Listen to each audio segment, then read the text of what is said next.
Welcome, folks, to this JMC webinar, Getting Ready for 24-25. My name is Jake Vanskoy, and I'm a trainer here at JMC, and I am joined by the head of technical support, Eric Doyle. Eric, are you with us? I'm here. All right, awesome. So Eric is joining us today as the head of technical support because he handles pretty much everything involved with the move-up process. So some of you may have seen an email that he sent out recently informing you that the move-up season is underway, and we're going to take some time to walk you through that process today and answer any potential questions that you might have. So looking ahead to the 24-25 school year, as the calendar rolls over to 2024, it's time to start thinking about the 2024-2025 school year. It's hard to believe that's where we're at already in our lives and time. So one of the first items of business to make sure that your JMC database is ready to roll for the year ahead is to fill out this move up form and submit it to ensure that your data is rolled over to the new school year.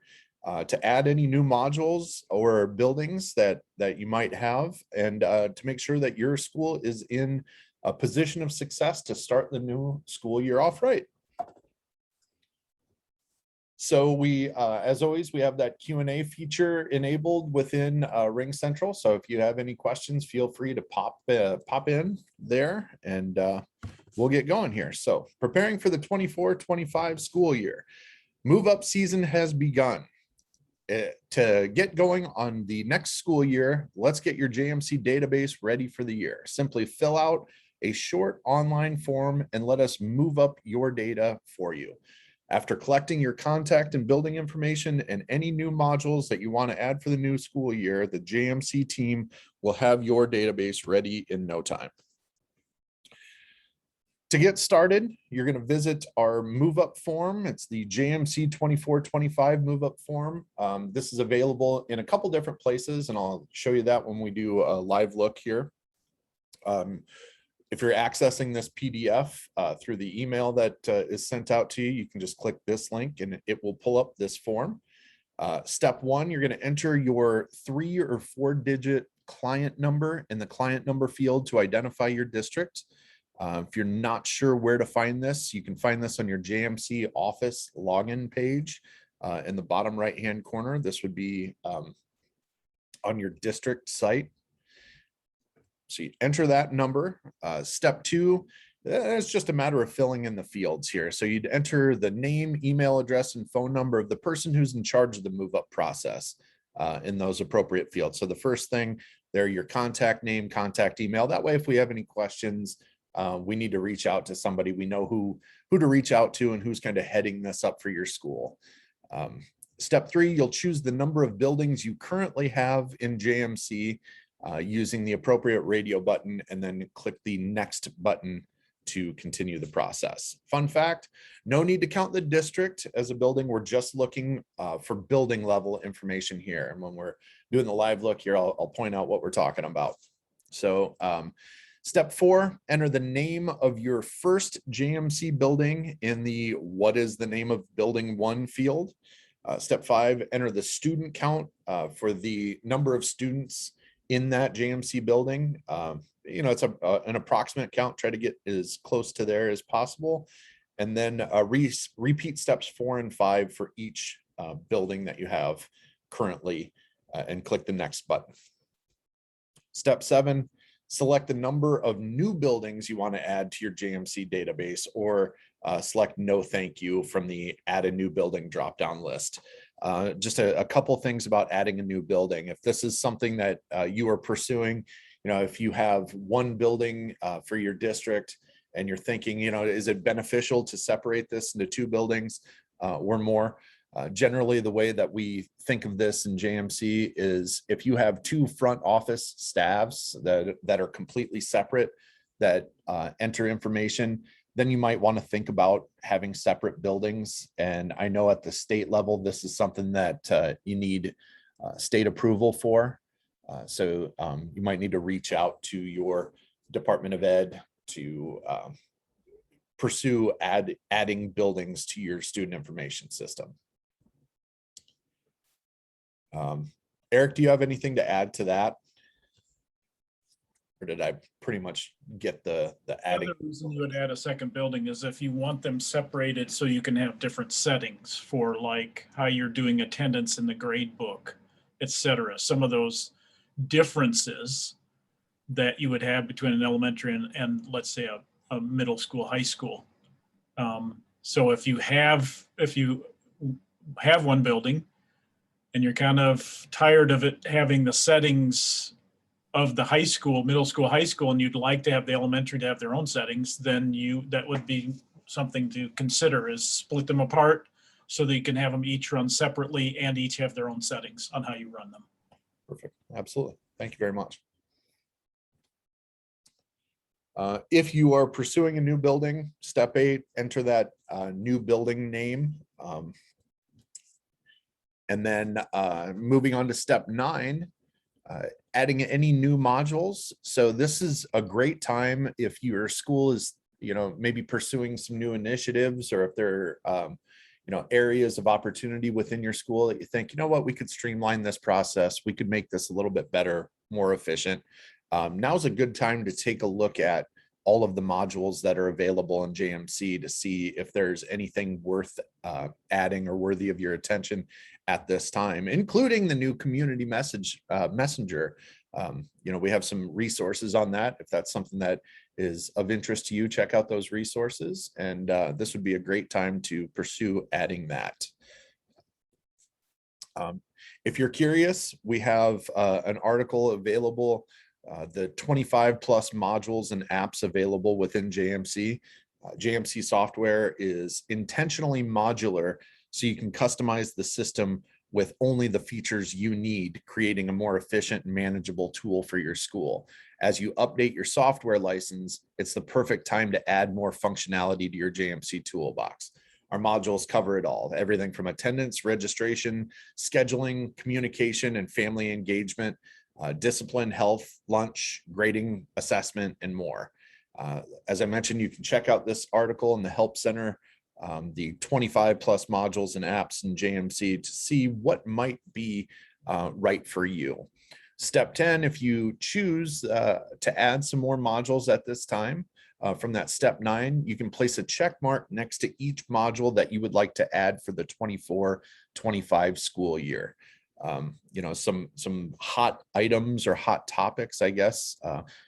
Some things that you could take a look at would be teacher conference scheduler, as I mentioned, community messenger, or if you're looking to go online with tuition and fees, now's a good time to do that as well.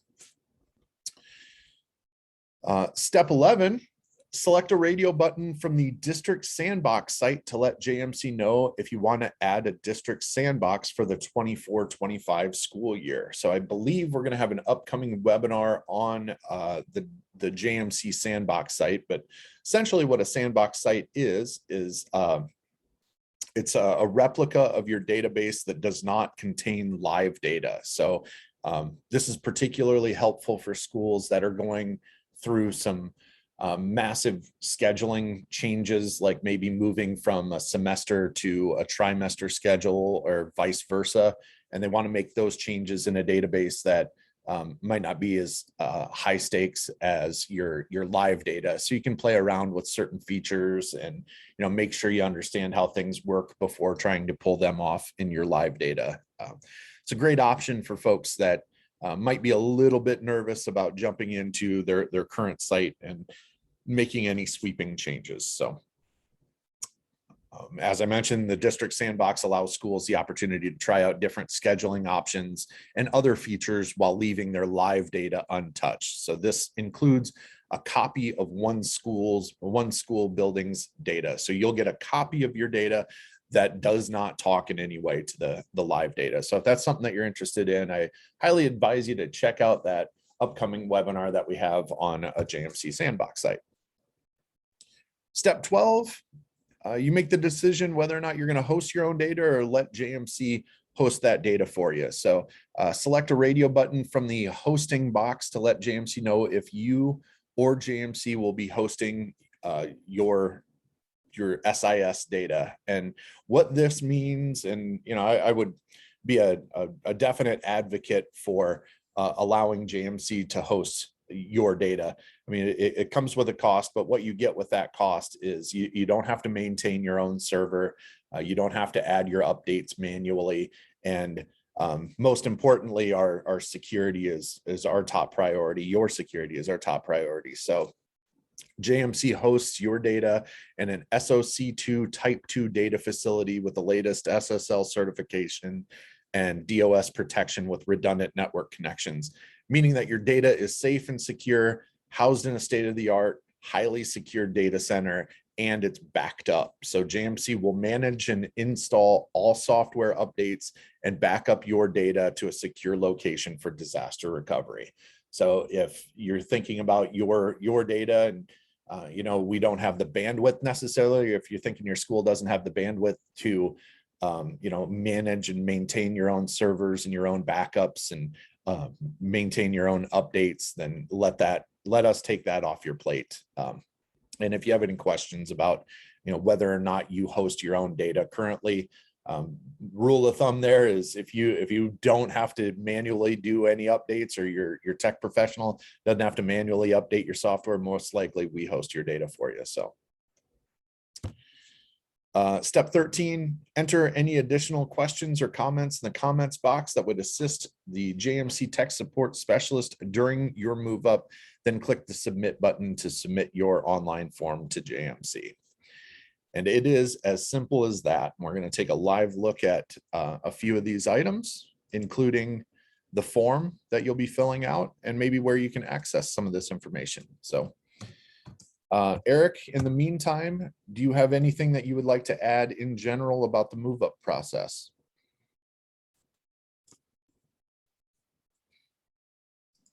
No, doing just fine. Awesome, thank you. All right, so if you're looking for this form, more than likely you'll see this in an email either from Eric or from our marketing department, letting you know that move up time is right around the corner.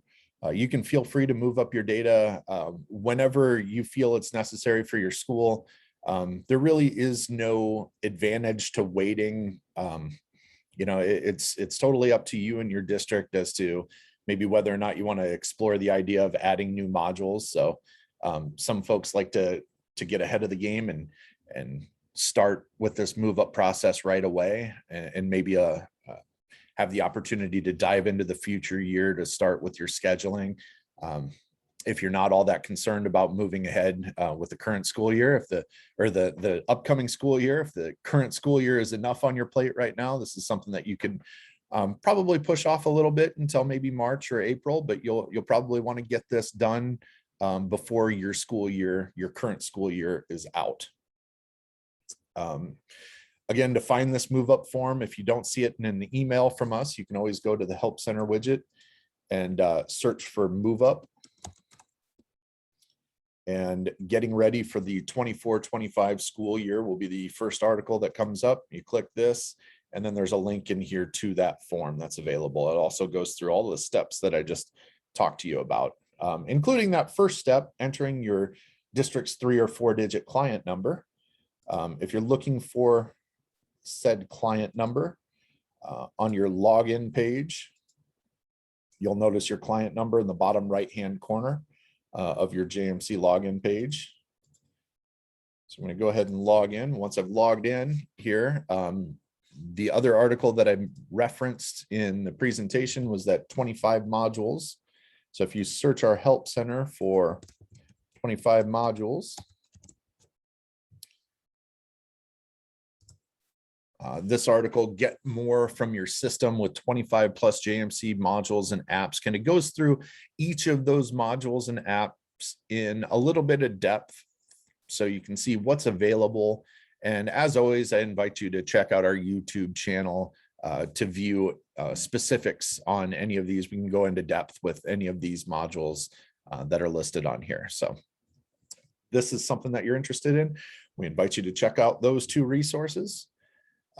Filling out the form, it's as simple as filling out a Google form, set your answers, click the next button to navigate to the next pages. And then when you're finished, you can submit that form by hitting that final submit button. Once your data is moved up, you'll receive notification from us, but your number one indicator in that switch year drop-down list, you will see the purple 24-25 school year available. The one thing that I usually throw out here as a caution is when you're working in JMC, it's important to know that you're in the correct year for your school. So most of the maintenance that you're going to be doing will be in this 23-24 school year, the red label. If you are moved up and you're getting ready to start looking into scheduling for next year or anything like that, you can move to the 24-25. It'll be in purple. Just make sure you switch back to the current school year when you're doing anything like taking attendance or making discipline records and things like that. So with that, if there are any questions, I would gladly take those at this time. And not seeing any, we will move on to JMC news and upcoming events. Our upcoming webinar schedule includes setting up lunch counts, which will be next Wednesday, Stump the Experts session at the end of January. Moving into February, we have a special webinar for our Minnesota folks. It's MCCC EdFi reporting, hot topic, I know, here with our dev team and our staff. We're looking to smoothly get your districts transitioned to EdFi reporting for your state reporting needs there. So our first installment of that will be on the 7th of February, followed by a look at the features of JMC's collaboration tools on the second week of February. Calling all shared superintendents now through March 31st. If you switch your second district to JMC, you'll get it free. So give our sales team a call at 1-800-524-8182 extension 2, or email sales@jmcinc.com to learn more. At almost every school, we find an unofficial JMC go-to person. This is the person colleagues contact if they have a quick question about a module. You may hear them sharing JMC tips and tricks with colleagues over lunch. And when JMC training comes up, they are the one that's nominated to go for your school. If that sounds like someone you know, or maybe you, please contact HR@jmcinc.com to let them know that you're interested in becoming a client services specialist. We're looking for passionate part-time client services specialists all over Minnesota, Iowa, Nebraska, and Wisconsin. So if you're interested, please reach out to HR with your resume and cover letter. As always, we invite you to be social with us. Check us out on Twitter, Facebook, and LinkedIn @OnlineJMC, and check out our blog at jmcinc.com/news. For Eric Doyle, I'm Jake Vanscoy, thanking you for joining us for this webinar, and thank you for choosing JMC, and we'll catch you on the flip side.